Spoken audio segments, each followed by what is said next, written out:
এমন কি জিনিস আছে যা দেখলি মেয়েদের পানি বাড়িয়ে যায়? ঘটনা হলো দোস্ত, তোর একটা প্রশ্ন করি, যদি উত্তর দিতে পারোস ঠিকঠাক মতন, হ্যাঁ তাহলে সন্ধ্যার পরে ফিরোজের দোকানে নিয়ে কাম শেষ করে হ্যাঁ তোকে দুইজনের আমি চাটা খাওয়াবো না। ঠিক আছে ভাই, আর উত্তর না দিতে পারলে তোরা দুইজন আমার খাওয়াবি। ঠিক আছে। ঠিক আছে তো? কি খাবি ক?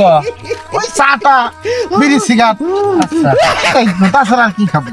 আচ্ছা ঠিক আছে। ঘটনা হলো একটা প্রশ্ন, সেটা হলো তোর এমন কি জিনিস আছে রে দোস্ত হুম। যা দেখলে মেয়েদের পানি বাড়ায়া যায়, বাড়ায়া যায়। দোস্ত এ কি প্রশ্ন করলি? এটা বাজে প্রশ্ন করলি। হ্যাঁ এই কয়া যায় মানুষের কাছে। সি সি সি সি।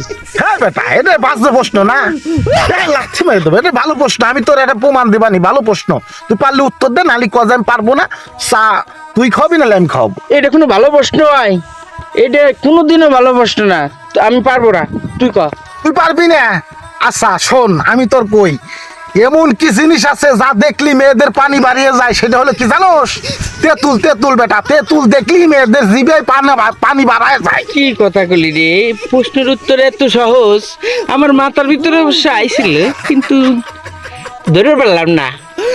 যাক, এখন তো চা খাওয়াতে লাগবে আমার। খাও নি। আচ্ছা দোস্ত, খাও নি।